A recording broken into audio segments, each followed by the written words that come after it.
Happening now, a local university president has died following a long battle with COVID-19, plus new allegations of sexual misconduct against Governor Andrew Cuomo. Well, it's dry right now, but we're going to be seeing some scattered snow showers return to the area today, plus temperatures not really warming up too much. We'll talk about it and more next as the news at noon starts right now. Live and on demand, this is WNY News Now. And thanks for joining us for WNY News Now as we start off a brand new month and week. I'm Justin Gould. St. Bonaventure University's president has died following a battle with COVID-19. The school's provost, Dr. Joseph Zimmer, announced the news of the passing of Dr. Dennis DePiro in a statement to the community this morning, saying words simply cannot convey the level of devastation our campus community feels right now. We are mourning the death of President Dr. Dennis DePiro, who passed away overnight. Our hearts are broken, and we should send all of our love and support to his family on their loss. Dr. DePiro was the school's 21st president, starting in June 2017. He first tested positive for the virus this past Christmas and was hospitalized days later. Well, it's official. The U.S. now has 3 authorized COVID-19 vaccines, and as Britt Conway reports, it all comes at a time that could be a pivotal moment as the recent decline in cases is starting to level out. First, it was Pfizer-BioNTech, then Moderna, and now Johnson & Johnson. It's very good news. Now we have 3 important tools against this virus. Saturday, the Johnson & Johnson COVID-19 vaccine got emergency use authorization from the Food and Drug Administration. Sunday, the Center for Disease Control and Prevention gave their thumbs up, and by Sunday night, nearly 4 million doses were starting to ship out. It'll start getting into arms as early as Tuesday. This vaccine can be kept at regular refrigerator temperature, and it only takes 1 dose. In U.S. trials, it's considered 72% effective, with 86% protection against severe forms of COVID-19. Not as high as Pfizer and Moderna, but medical experts say you can't really compare them. It's hard to compare them side by side because they were tested at different times. Getting a third vaccine right now is critical. In a statement, the CDC director said it comes at a, quote, potentially pivotal time. CDC's latest data suggests that recent declines in COVID-19 cases may be stalling and potentially leveling off at still very high numbers, something other health experts are worried about too. And if history is any indication, If we do this and start coming up, then we're going to go right back to the road of rebounding. This is not the time to relax restrictions. We've got to get through the next couple of months. and get as many people vaccinated as possible. I'm Britt Conway reporting.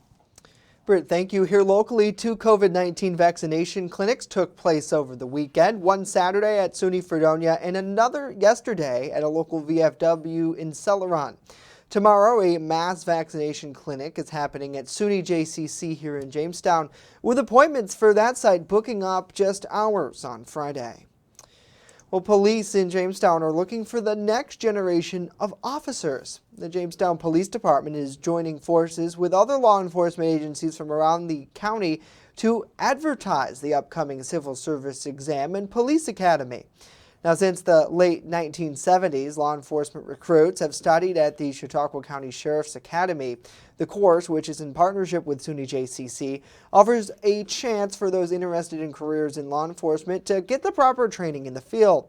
The program provides successful graduates with up to 45 college credits and a certificate of completion from the New York State Certified Basic Police Training course, which is the legal requirement for municipalities in New York State.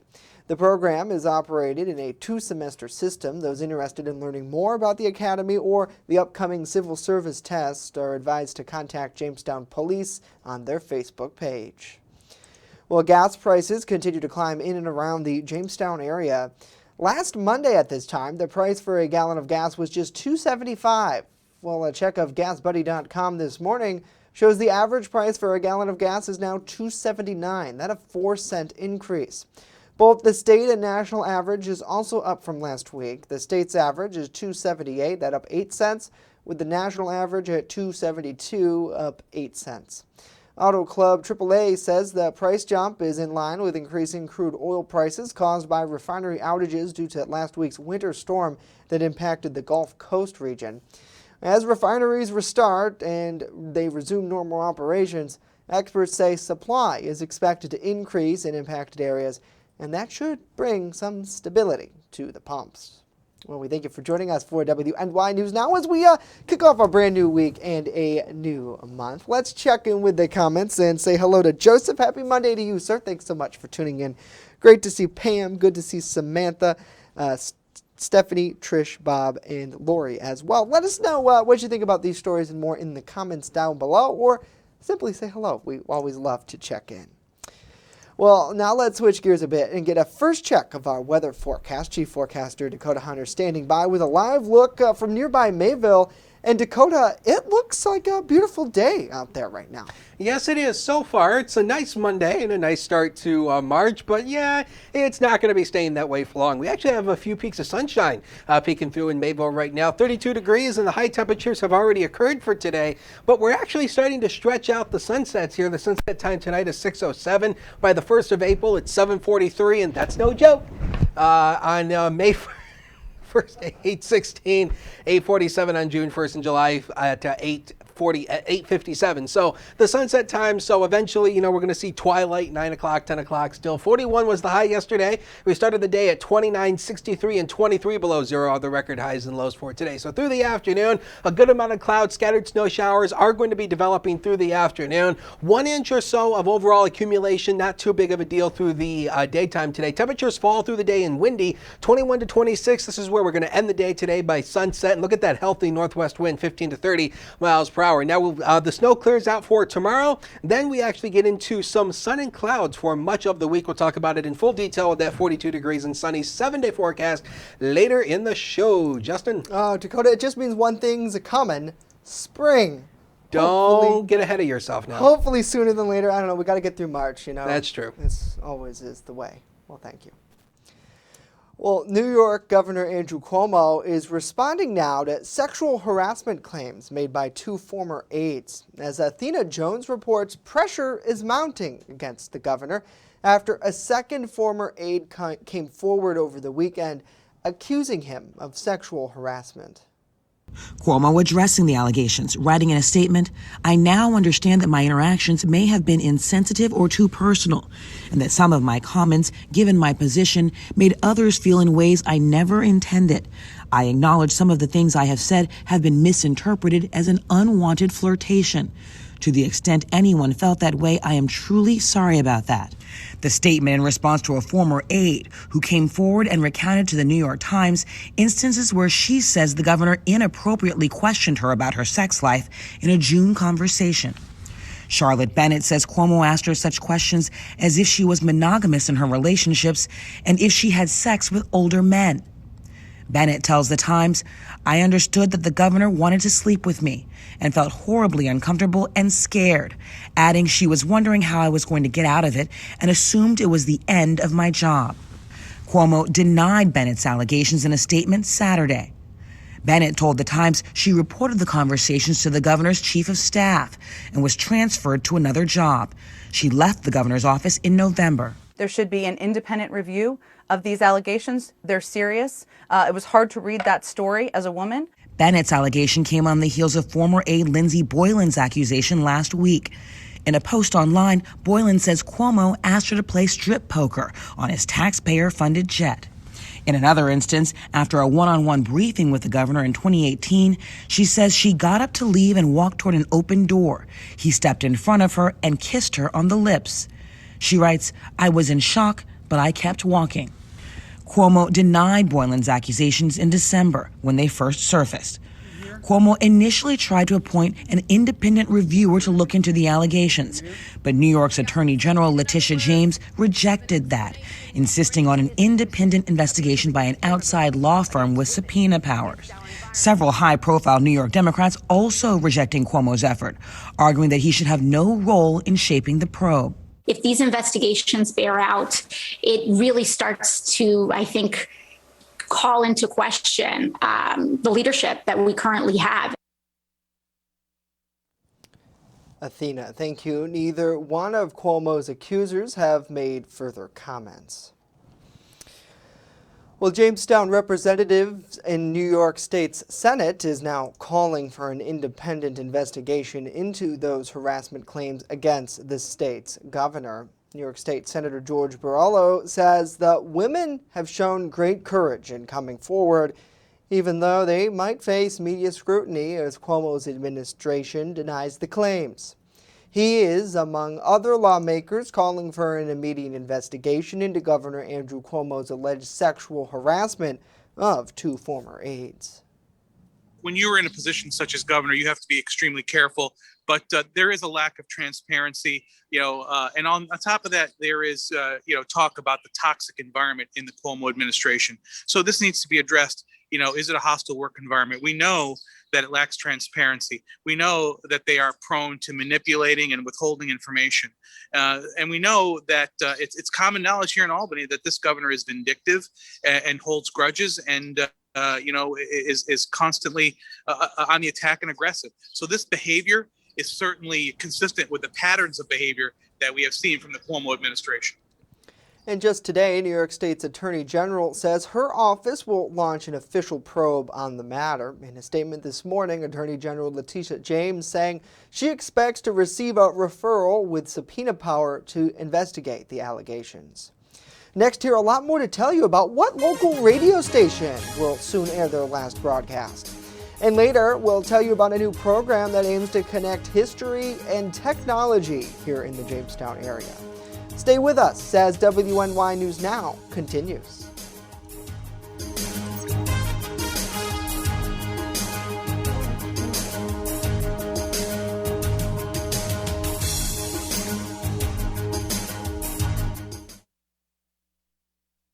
With coverage that matters, this is WNY News Now.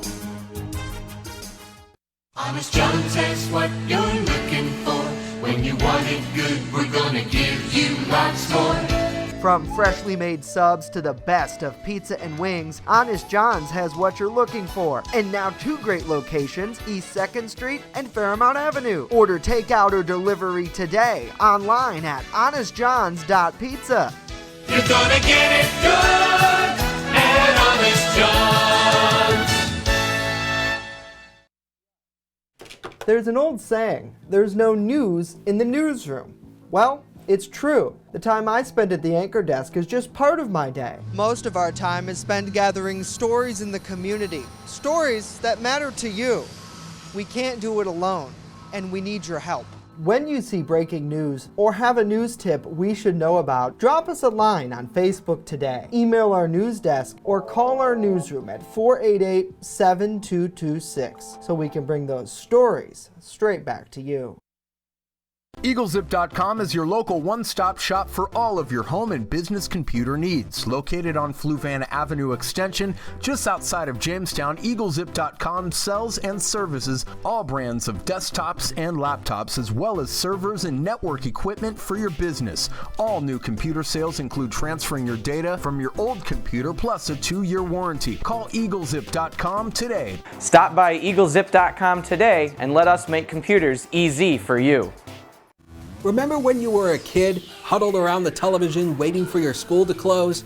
Well, we don't get snow days. When winter weather hits, count on the First Defense Weather Team for a look into the future where the snow is headed next. Live radar showing you the scope of the storm, and real-time reports from the field. So when it matters most, stay with First Defense Weather.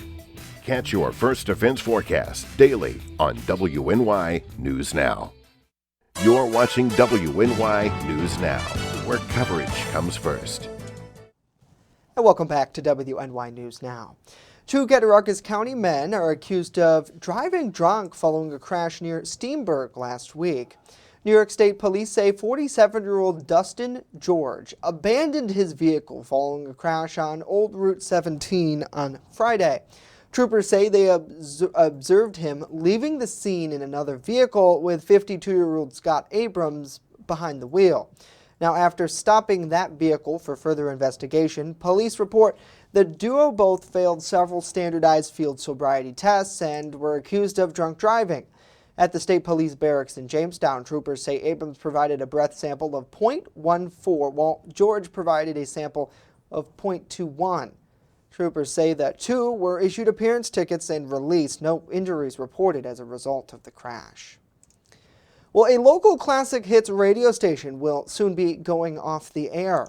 In a statement posted online, WGWE, a Seneca broadcasting station owned by the Seneca Nation of Indians, announced today, after 10 years of operations, they're shutting down on March 31st. They say due to the COVID-19 pandemic, they've been forced to make the business decision to cease operations. The Seneca Nation purchased the state's construction site permit in early 2009, with the station first signing on the air in February 2010.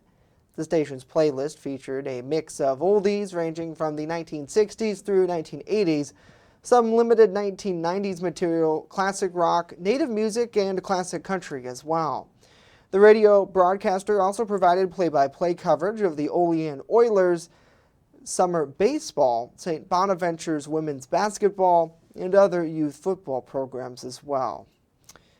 Well, the Biden administration's first legislative priority cleared a hurdle over the weekend as John Lawrence reports the $1.9 trillion COVID-19 relief bill moved through the House of Representatives. President Joe Biden says his pandemic relief plan will give the U.S. a much-needed boost. And the people of this country have suffered far too much for too long. We need to relieve that suffering. The American Rescue Plan does just that. It relieves the suffering, and it's time to act. The package includes $1,400 stimulus payments for some Americans, enhanced unemployment aid, and a minimum wage hike to $15 per hour, which the Senate is expected to strip out. I believe that we have to pass this part of the bill because, $7.25 an hour are poverty wages. Senate Minority Leader Mitch McConnell blasted House Democrats in a statement for passing the $1.9 trillion package without bipartisan support. No Republicans in the House voted for the bill, and 2 Democratic officials voted against it. When President Biden first introduced this, there was a thought that, okay, this is what he wants, but it's going to get watered down. And at least what we've seen is in the House, he's getting pretty much everything that he wants. Biden is calling on the Senate to pass the bill promptly. If we act now, decisively, quickly, and boldly, we can finally get ahead of this virus. We can finally get our economy moving again. I'm John Lawrence reporting. John, thank you. If the bill does get through the Senate with some changes, it will return to the House for a different vote. After that, it heads to Biden's desk for his signature. That would turn the bill into law. Well, today's a day to go nuts. More specifically, peanuts. That's because it's National Peanut Butter Lovers Day. That's right. And what's not to love about it, right? Peanut butter makes it easy to whip up a tasty snack in a jiff. Whether you prefer peanut butter jelly time or come on, it's funny, or you kind of want to spread the love. Get it? Spread the love about the magic of peanut butter with chocolate. This day is definitely for you. Hoping for a few PB facts for your pals? Well, darn Skippy, we've got some for you. Did you know it takes about 540 peanuts to make a 12-ounce jar of peanut butter? And in World War II, the slang term for peanut butter was monkey butter, whether you call it, if you love everything about it, the goodness of ground up goobers. That's a nickname, by the way, for peanut butter, which by then you could grab a knife or even a spoon and go nuts. Yummy. You know what peanut butter I really love? Wegmans peanut butter. It's pretty good for being a generic peanut butter. Yeah, I mean, we don't buy name brand peanut butter either. We just buy generico, cheapo stuff. Hey, it's just as good as the regular, especially when it's something like that. You know what? There is no difference between generics and the name brand stuff. The only thing you're paying for with the name brand stuff is the name. Yeah, it's that simple. Because it's made in the exact same factory, out of the exact same ingredients. It's just, there is, in some cases, a little bit of different quality. Like Oreos, for example. I think that is those the you difference. can't skimp on. You can't get the O's or whatever they call it. Yeah. No. The like, Cremos or whatever. Doritos is another example. It's like you just got these foods where it's like you gotta hit the nail on the head with the original. But peanut butter, I mean, it's great either way. And you know what's really good snack? They actually, to give another shout out to Wegmans, they sell these like biscuit type dessert things. They're like almost like a waffle, but harder and crunchier. And my girlfriend does this. She takes peanut butter and puts them on it and eats it as a snack. And it is the best thing ever. And it's healthy, too. You know, in moderation, of course. I mean, if you ate like probably a ton of peanut butter. You see, my dad can put peanut butter on anything. I mean, that's how much my dad loves it. My dad actually came up with a thing of putting peanut butter on grilled chicken. Really? And it's good. I don't believe that. Yes. Really? It is really good. Peanut butter barbecue chicken. Let us know what you think about that and more in the comments below. I don't know. Peanut butter barbecue chicken. I mean, Mr. Hunter's a good cook, so maybe I should try it. Next time my dad makes that, save me a leftover. Yes. I will try it. I think it will sound good. Good to see Sally. Great to see Kiana. Good to see Cheryl, Willie, and Samantha as well. Let us know what you think about these stories and more in the comments below. Let's now get to Dakota's full weather forecast because Dakota, it looks like it's a pretty nice day out there, but I know Old Man Winter's coming back sooner than later. Yes, we do. March is one of those wild card months. Let's take you through it. But before we get into March, let's take you through February. Let's do a little review of February here. The warmest day we had was just, about a week ago on the 24th, where we had 53 degrees topped out as the official high temperature. The coldest day we had was back on the 7th of the month, where we only had a high of 20 degrees. The average temperature for the month when you combine the high and lows together was 31.9. That's about 2.1 degrees below average, where we should be for a monthly temperature. And the snow total throughout the month was 20 inches on the nose. That's 3.3 inches above average, where we should be for the month. And now, since we're getting warmer, you know what's coming up. Pothole season. We showed this graphic before. Wanted to mention it again. So pothole season is coming up here. Of course, winter is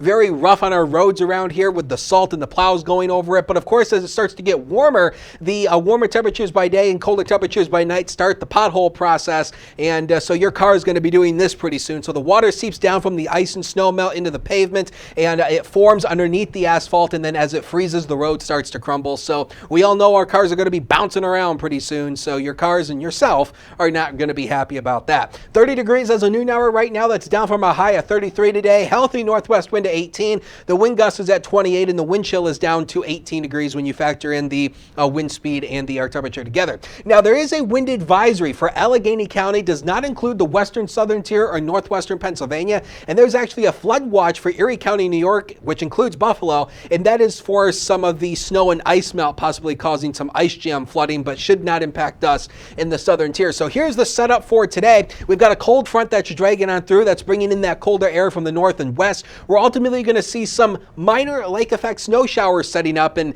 those windy conditions go through tonight. So here's the breakdown for you. Scattered snow showers are going to develop later this afternoon. It's dry right now. Daytime accumulation about an inch or so. More snow showers are going to continue overnight. We could see an additional 1 to 2 inches through tomorrow morning, and snowfall totals through the whole event, possibly 2 to 4 inches. Focus on that 2 inch, not the 4 inch. The 4 inch number will be on the highest hills of the southern tier. So let's take you through Metrocast. 2 o'clock today. We should start to see the influx of some of those snow showers. 30 degrees. Temperatures are going to continue to go downhill from there. 24 at 6 o'clock by the time we head to sunset time. And by the time we head into the evening hours tonight, the snow should start to taper off a little bit, but we're going to be freezing though, 18 degrees. Now, how about the next 7 days of your life? Brought to you by 42 degrees and sunny. 34 tomorrow, 39 on Wednesday. A nice mix of sun and clouds both Tuesday and Wednesday.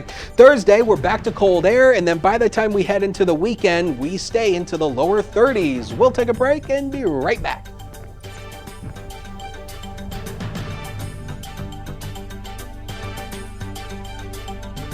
First Defense Weather is sponsored by 42 Degrees and Sunny, smoking deals on smoking accessories. Learn more at 42degreesandsunny.com. That's 42degreesandsunny.com. You're watching WNY News Now, your source for breaking news. I'm a survivor. I'm a survivor. I'm a survivor. Testicular cancer is the leading form of cancer in men aged 15 to 35. 1 in 250 men will be diagnosed with testicular cancer. but 98% will survive if detected early. As a survivor, I believe early detection is the key. Learn how to do a testicular self-exam and other important facts about testicular cancer at oneball4tc.com. It's not just what we say, it's what we do. Local first. It isn't just our slogan. It's our mindset every single day. So whether you're watching our daily live streams or staying up to date with reports on our website and mobile app, you'll always see the same attention to detail from reporters who passionately care about our community, who have one goal in mind: to always put the facts first. For me, it's more than just getting the forecast right. What I love the most about my job is that I come into work every day to help break down the weather, letting people know how this is going to impact their day. We take pride that First Defense Weather is the only local weather team in the Southern Tier. We don't just copy and paste our weather from outside sources. Every part of our forecast is handmade right here in-house, something our team really takes pride in. What matters to you matters to us. Every story, every day. WNY News Now, where coverage comes first. With coverage that matters, this is WNY News Now. And welcome back to WNY News Now. Finally here today, a local museum in Jamestown has launched a new program to provide visitors with a new way to experience their exhibits safely throughout COVID-19. WNY News Now's Claire Galt with more. The Fenton History Center is embracing technology by using QR codes to provide more information about their exhibits. Noah Goodling, the center's director, says the codes not only provide general information about the exhibits, but also spotlight individual artifacts. So these QR codes, which are little symbols that you can scan with your smartphone, they're going to take the place of a tour guide for those groups that aren't comfortable with it. They'll provide some extra information about the exhibit you're looking at, give you some individualized spotlights on the artifacts. Just make sure that you feel you're having more of a personalized experience as you're going around the house rather than just looking at what the exhibits themselves have to offer. And it also gives us a chance to put some more dynamic content. Because of health concerns, the museum has closed off a few areas, such as the popular tower room, where it is impossible to maintain social distancing.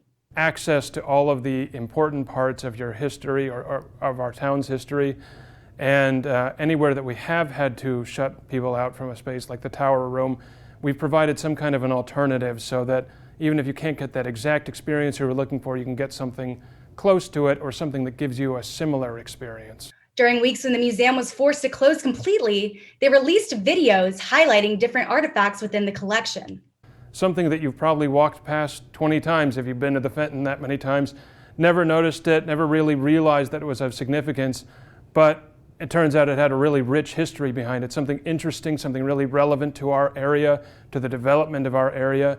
And so we wanted to make sure that those little things got the spotlight too. The mansion is now back open 6 days a week, 10 a.m. to 4 p.m. And the Research Center is open all days except for Wednesdays, Saturdays, and Sundays.